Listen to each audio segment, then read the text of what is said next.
Welcome back to Expert Instruction, the Teach by Design podcast, where we dive deeper into the research surrounding student behavior by talking with the people implementing these practices, where they work, and with the students they support. I'm Megan Cave. I'm Danielle Triplett. We're here. We did it. Yay! We're back.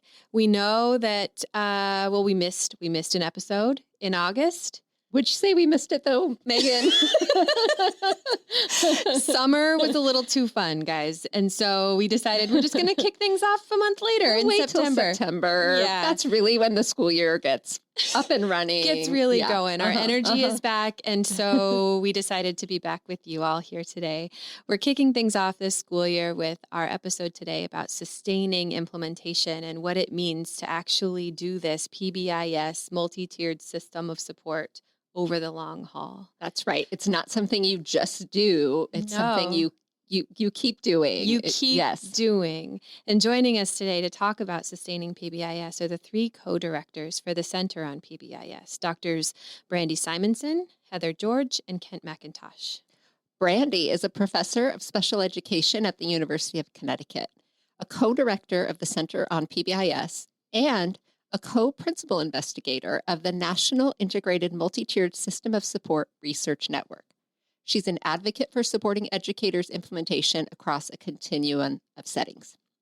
Heather is a professor in the Department of Child and Family Studies at the University of South Florida, the director of the Florida Center for Inclusive Communities, and the co-director of both the Center on PBIS and Florida's statewide PBIS project. She's a longtime colleague of ours in this implementation work, and she's a continued advocate for supporting system-level implementation to support all students wherever they learn. And another longtime colleague of ours is Kent. He's the Philip H. Knight Chair of Special Education here at the University of Oregon and the director at PBIS Apps.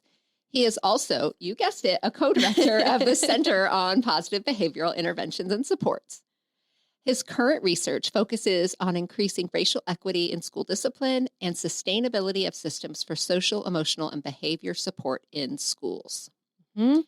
We had such a great conversation about sustaining PBIS implementation, and I really loved some of the things that stood out to me, which were about really building community and how we want to increase the voices that we hear when we're talking about how we're going to operate our school, what we want our school to feel like. We want to make sure that everybody's voice is included in that process. Yeah, Kent talked a lot about co-creating some of these systems and practices with our students, which I really love too. And I also have been thinking a lot about how to make implementation feel fresh and new. Mm-hmm. Our three guests, they all have talked about, I think they've been involved since the beginning with the center, but it's a 30-year commitment that this center has made so far toward improving student outcomes. And so my question has always been, how do you make that feel fresh and new when it's something that's been going on for this long, you know? And the three of them really pointed out how continuing to improve your framework, even though it's the foundation of your school, but doing that with the people that are part of your school-wide community can only help to build that momentum and ultimately that buy-in to how you do school over the long term. 100%. You know, Dr. Rob Horner has said the very same thing, which is when he was asked, like, where do you think schools will be doing PBIS in 20, 30 years? He would say, I don't know, paraphrase, but I hope they're doing something better. And I think we really got that from this conversation today, that yes, we're still doing it, but it's getting better. It continues to improve. It continues to really keep up with the needs that our kids and the adults in the building who serve them are letting us know that they have. Yes, exactly. It's a really good conversation. It's a great way to start off the school year. So here we go. Brandy, Heather, Kent, thanks so much for being with us today. Thanks for having us. Thank you.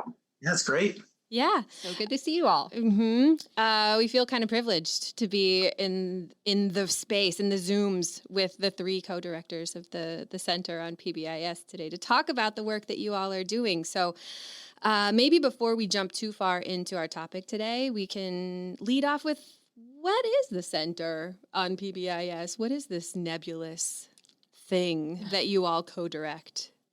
It's a mothership, Yeah. quite honestly. Okay, great. Love Yeah. it. Great. Yeah. Talk to us Well, I'm about going it. to clarify that for everybody. 'Cause they always wonder.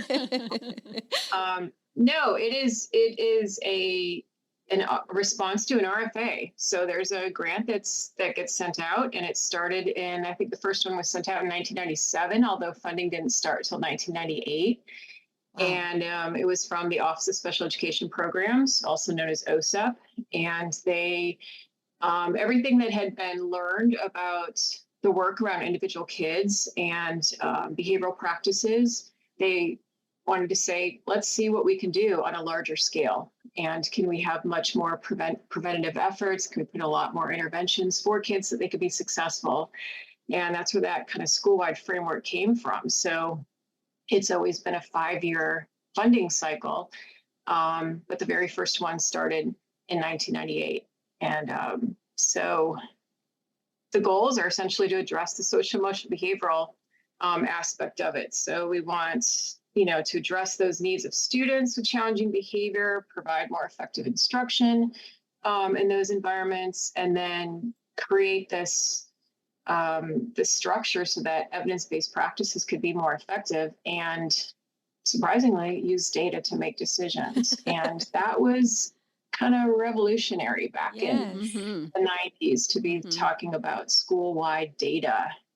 So there are regional centers around the country, right? So that we've got, like, I know that the Midwest has a hand in this, and there's the Northeast maybe. How many different regional centers are there at this point? I knew you were going to ask that. Did you? I'm sorry. I put you on the Down spot. off the top of my head. I mean, there's, the basic region, north, south, east, west kind of thing. Yeah. I don't know if each region would officially define themselves as such, but we do have folks from the different universities that are representing and working collaboratively with us. We do make sure that we have the whole area of the United States and U.S. territories covered. Yeah. In that regard. So it's really cool, though, hearing what you said, Heather, about scaling this work and thinking that's really what it takes is to have support both at, this national level, but regional and even within your own district or buildings. Having folks that can help guide these efforts is really critical. Definitely. You really led that for us. And so what round of funding are you guys on now? 6. Wow. Okay. This is like longevity, right? Amazing. Which is, I guess it's important to think about that as we're moving into the topic that we wanted to discuss today. Like, so 6 rounds of funding, that's what, it'll be like 30 years of work. Is that right? That's wild. Yeah, I know. Yeah, that was, I did the math too. It's amazing. It's like the span of someone's career, right? That's incredible. 30 years is a really long time to do anything. And so I think it's appropriate for you all to be looking at what does it mean to sustain PBIS, right? So beyond your mission of supporting schools and implementing this framework to achieve improve student outcomes and all of the good things that we want to achieve, you all have set out on a mission for this round of funding to specifically kind of talk about what does it mean to sustain your implementation in the face of some of the challenges that are coming up for schools right now. So maybe we can talk a little bit more about sustainability and what does it mean to sustain implementation, I guess would be my first question for you guys. Kent, do you have ideas? Sure. You have lots of ideas. I got an idea or two. Let's hear it. When you've been doing it for this long, I think one of the things that's a challenge is we're always drawn in education to what's the next and the newest thing and the, bright, shiny object and so on. And so having been around for 30 years, we don't quite have that, wow, this is new and different. We're really excited about it. We've got more than 1 in every 4 schools in the country that are implementing PBIS, and that we support indirectly as a national center through all of the state networks. And so we would love for it to be 1 in 3 or 1 in 2, more schools, the more students and staff and families benefit from it, the better.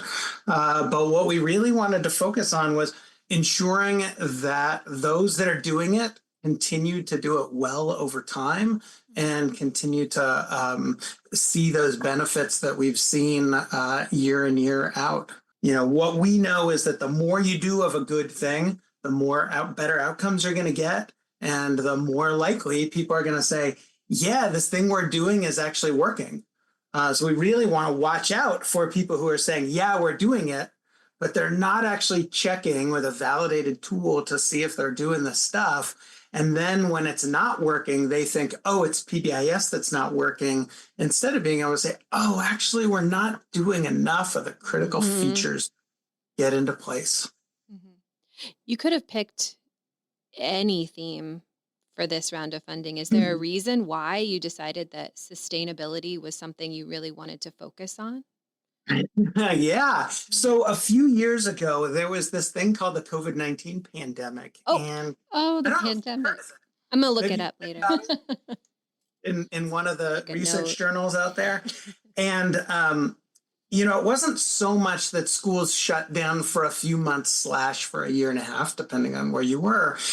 It was just a fundamental disruption in education, meaning that the needs of students, the needs of families, the needs of staff changed. So many people decided, they said, am I going to do this virtual learning thing, or am I just going to retire? And so we just lost a lot of knowledge. And then, of course, one of the things that we know is that teaching, even though, it's an incredibly wonderful profession, it's pretty hard, and it got harder. And so many more people left early on. And so what you end up seeing is, even in a school that's been implementing PBIS for 5, 15, 25 years, they don't have the same people who are trained.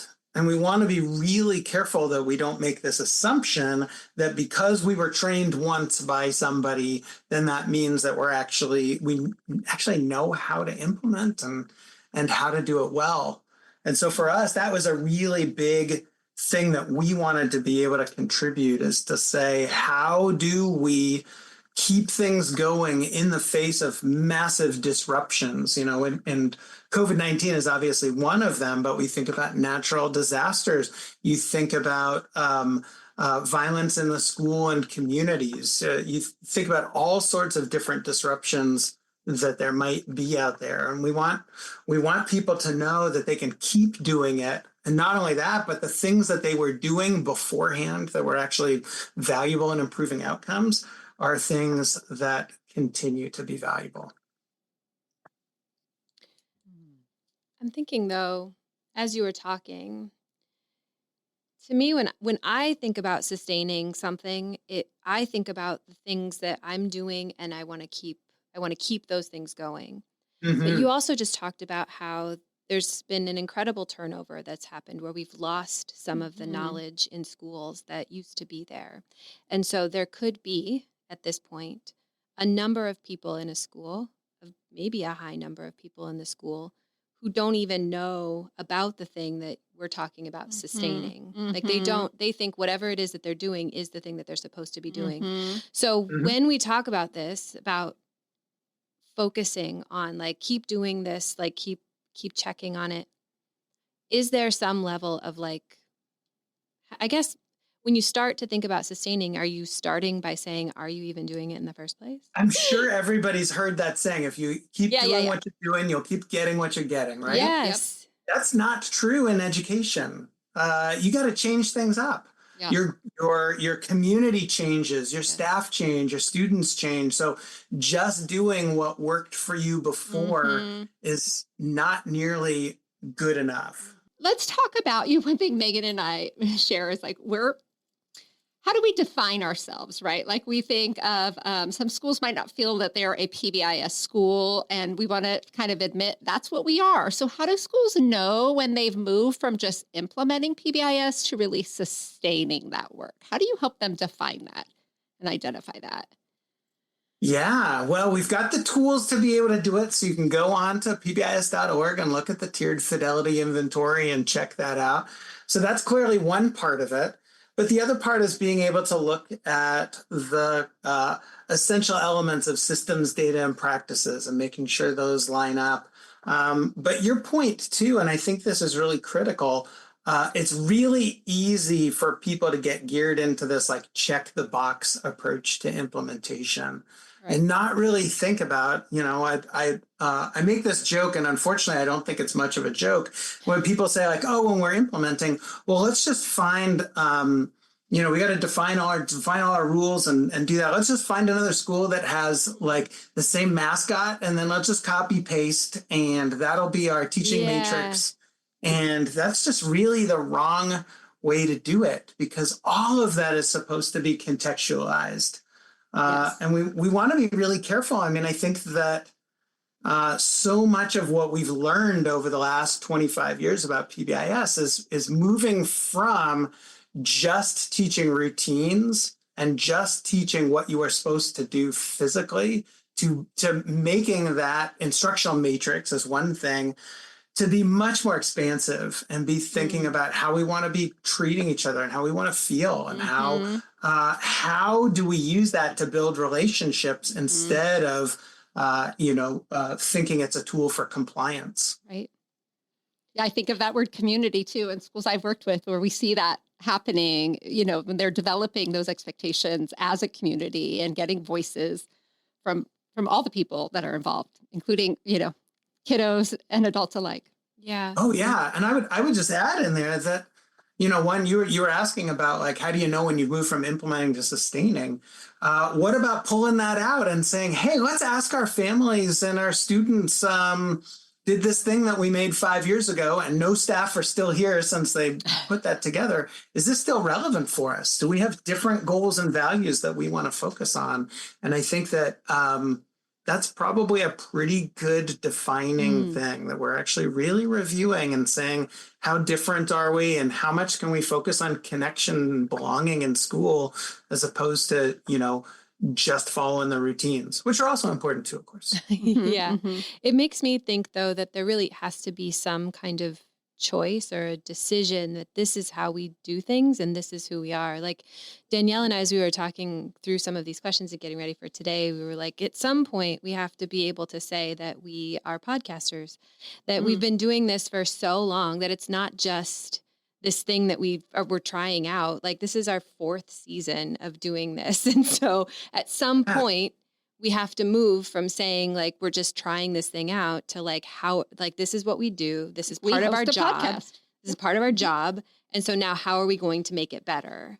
And so that's like an actual shift in the thinking that has to happen. And to me, when I think about that in terms of schools implementing PBIS, that there has to be some point in their implementation where they think, no, this isn't just a thing that we're doing because someone told us to. This is actually how we do school. Yeah.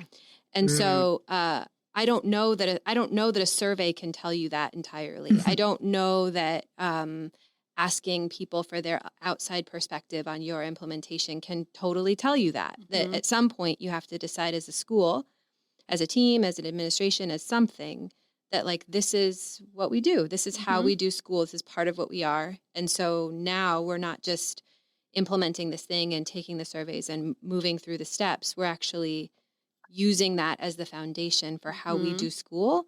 And we're going to improve upon it and like work with it every year, Yeah. To me, it seems like that's a shift that has to happen. And I'm not sure how you decide, but at some point, I think a school may have to do that if they're going to talk about sustaining their implementation rather than just trying it out. You know what I mean?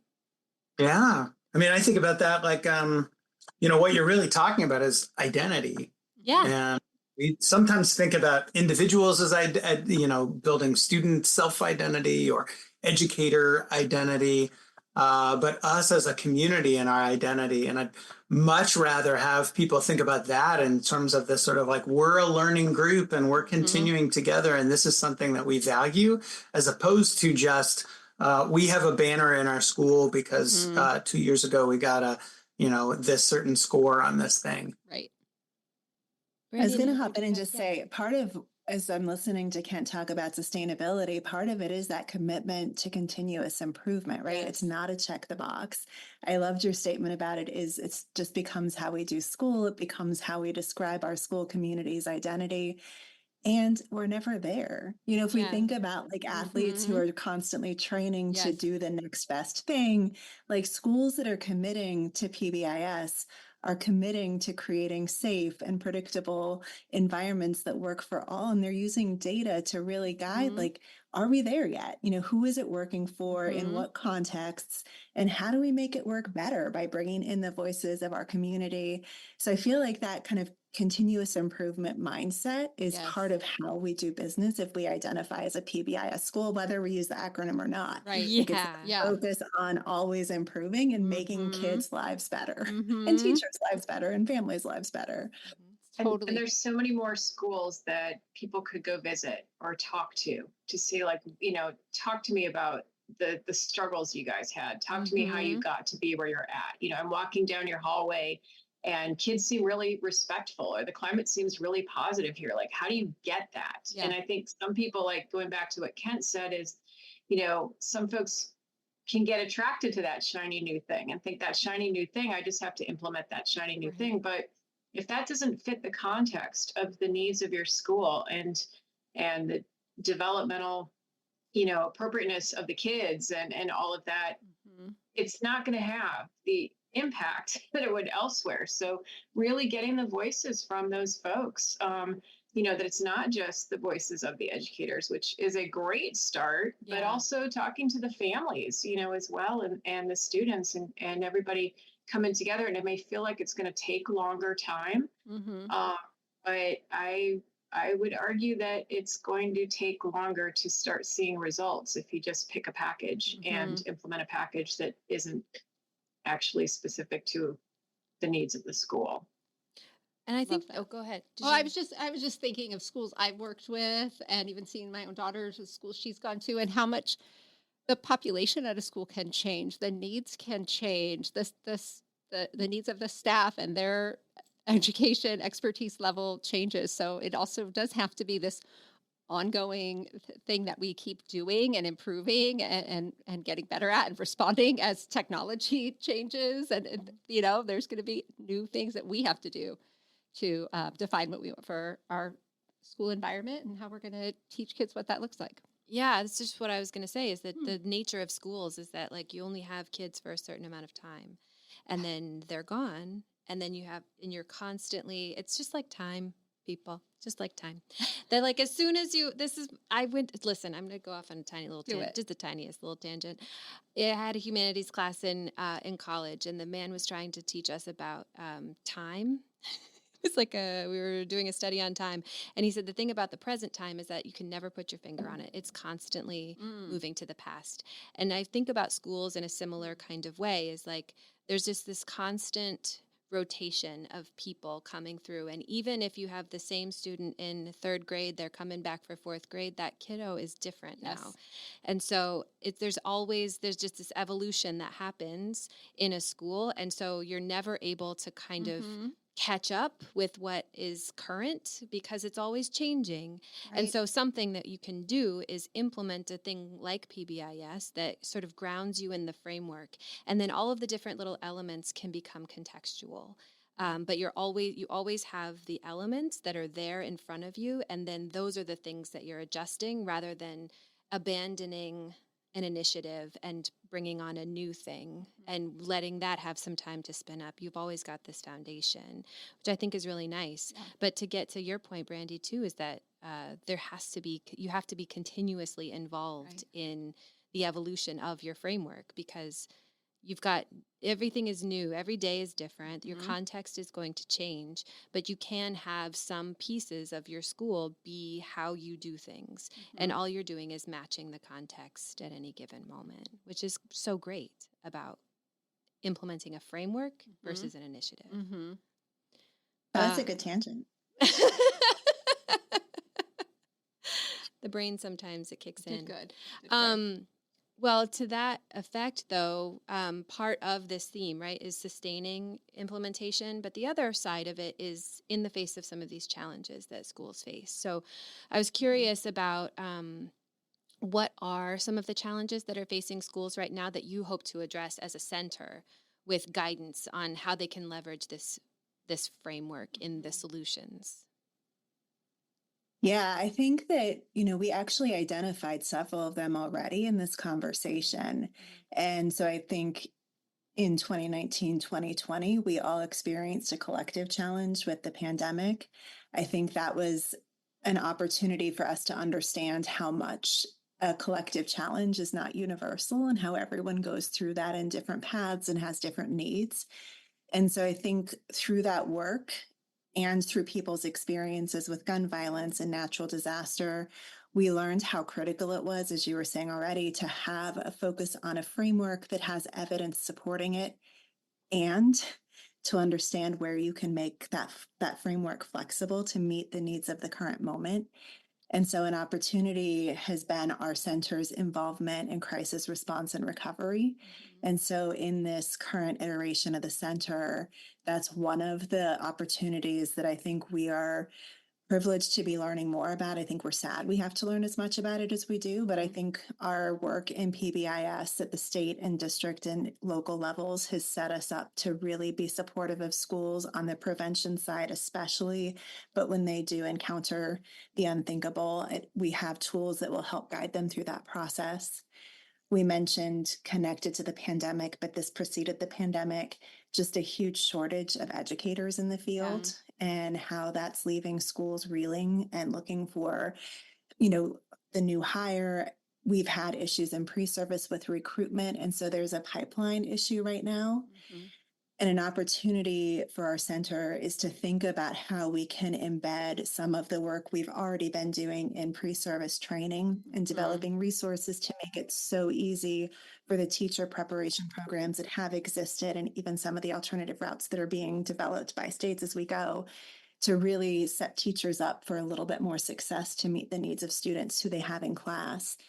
And then beef up our resources on in-service support because we know when the teachers get there, many of them are going to need enhanced and elevated levels of professional development. And then I think, again, echoing back to the pandemic conversation, we've had a longstanding commitment to equity in the center. We've had a work group for well over a decade.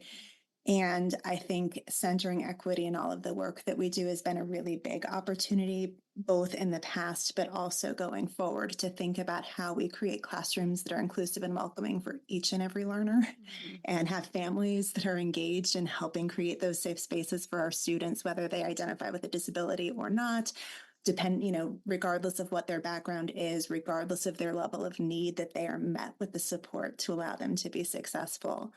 So I think some of the challenges I flipped to start answering the question about opportunity, because I think it's really easy to see how the challenge presents a place for where we need to go next to continue to improve ourselves as a national center. So what are the kinds of resources that you all are looking to have come out of this work as you look toward sharing how PBIS and this framework can support schools through their challenges? What are some of the what are the places people can look for resources related to that? How are you hoping to share that information?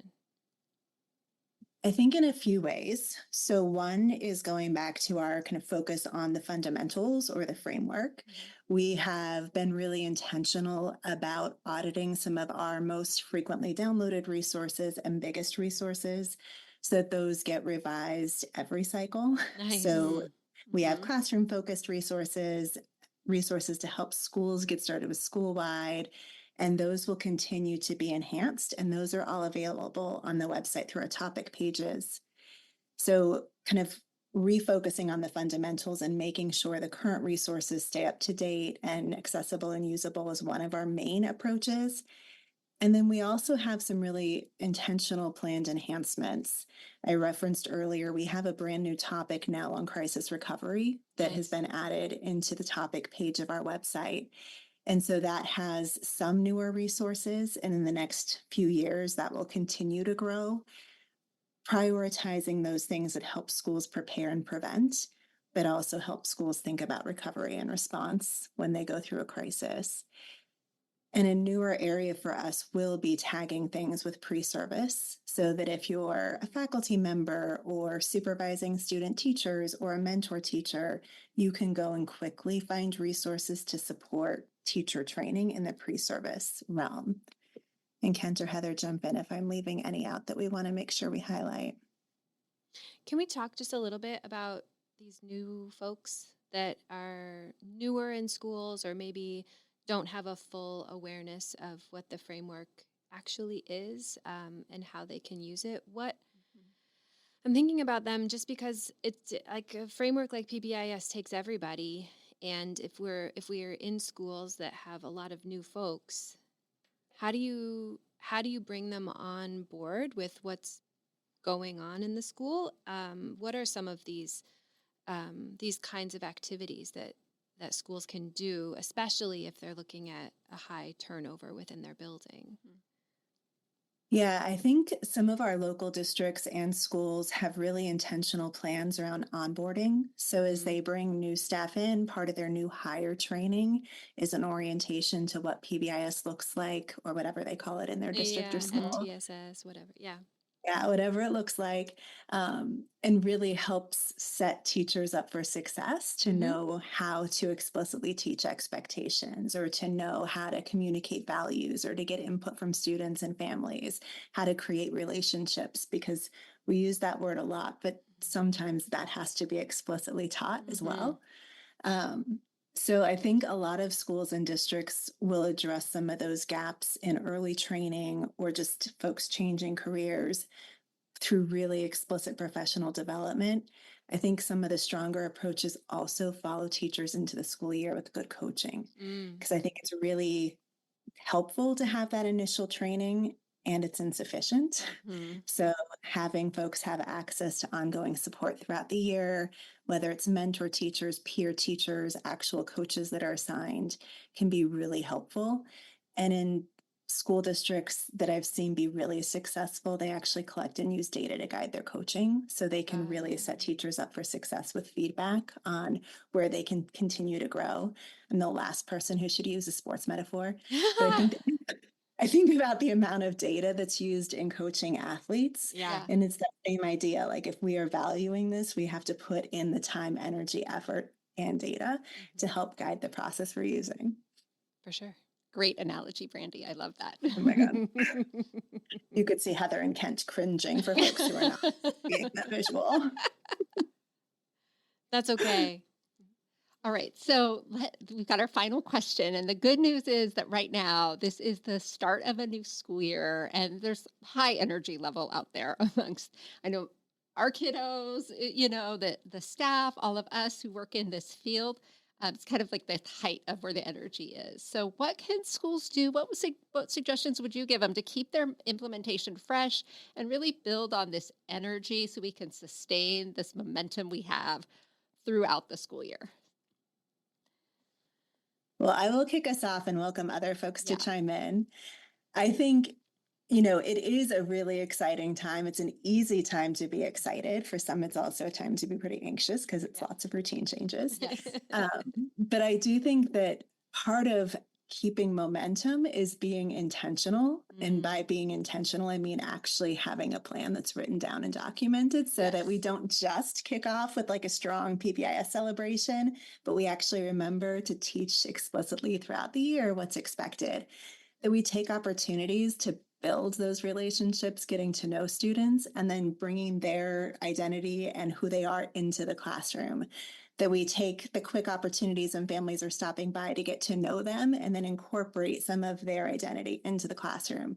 So I think kind of not just hoping that the excitement sustains, but actually having a plan Yes. to have it sustain and having those opportunities that naturally occur at the beginning of the year be the start of an ongoing relationship with families and students, not just the fun thing that goes away and then we do typical school. Right. Love that. Heather, Kent, what would you add? I was thinking that was beautifully stated, Brandy. So thank you for that. Um, the big thing that I can't emphasize enough, it is an exciting time and maybe a scary time. And some Mhm. people might be dreading it because they're coming off of, oh, whatever. Um, if they felt that they weren't in stimulating classes or it was too much work the previous year or they didn't get enough of a break during the summer. But it is new. It is an opportunity to be new. And this, I cannot emphasize enough how important it is to start building those relationships with the students, with the families, with the community, businesses in the area. We're talking like the after school programs, the convenience store owner Yeah. down the street. But to also start building the relationships with your colleagues too. I mean, you're going to need to rely on each other as your own network for support within your school. And it's going to be important when we're starting to implement to help each other kind of keep in check for things. When we're trying something new, it always helps to have somebody be like, oh yes, to just remind you, and somebody that you feel safe, that you have that relationship with, to be like, oh right, everybody, eyes forward, or thanks for walking, on the right side of the hallway, that type of thing. If this is like, because we've been out of practice, we've been on vacation, we've had breaks, and so just as much as it's going to help the students, it's going to help the adults too in this process. So I think, really taking advantage of this being a community that we're supporting each other is really going to help sustain and keep it going longer, especially when the academics start picking up a little bit more. The academics do not have to be starting immediately, right away, day one, all of that. Like, we really need to build these relationships and have students feel safe, have them start to feel connected, have adults that are working there start feeling connected with the administration and with their colleagues. And that can go a long way to helping set up a successful school year. Yeah, it's a great opportunity to just co-create our systems with students and have them see themselves in the PBIS as opposed to like a thing that adults do to them. To say, what is a thing that we can all participate in making what it looks like, what we want, and then realize it's flexible enough to align with our values and needs. Yeah, I like what you guys are all talking about, because I've been sitting here thinking, well, if PBIS is this like long-standing evidence-based framework that's just kind of like always there, it starts to feel like it isn't so fresh and interesting. It can start to feel a little bit dull. I think part of what makes something successful is when there's some excitement and energy around it. And I've been trying to think about what are the ways that we could introduce it to the beginning of the school year in a way that feels fresh and new. And when you guys are talking about, bringing together all of the different people within your school-wide community to share what works and what doesn't work and what they'd like to see and what gets them excited, I think that goes a long way toward building that energy, I guess, and kind of starting that momentum for the beginning of the year that hopefully, if you keep doing those things like you said you were going to do, that momentum can sustain through the school year. I like that. Mm-hmm. Well said. Lovely. Well, thanks, guys. Yes, We'll tell everybody. So the center, you can find the center on PBIS at www.pbis.org. Check out all of the new resources that they've got coming your way throughout the year. I'm sure they will be highlighted on the front page. Check out the topics. They will change throughout the year as they have more information to share with you about the different challenges that you've got during your school year, and reach out. There's a contact us page on that website too, where you can reach out to your local technical assistants. What do you call them? Coordinators? What do you call them? Technical? Yeah. Is that it? Or state contacts. State contacts, your regional hubs, all of those people are all on that page. Reach out to them. It's a resource, you guys, and they're just sitting there waiting for you to talk to them. So it's true. We're in this together, though. No one should be out there just solving it on their own or trying to do this. It can feel like you're on your own, but you're not. You have a whole national center and a network of people that are ready to talk to you. So thank you to Brandy and Heather and Kent for joining us today on our episode. And we look forward to seeing what you guys have coming up for us throughout the year. Yeah. Thanks for all your leadership and great work. Thank you. Thanks for having us.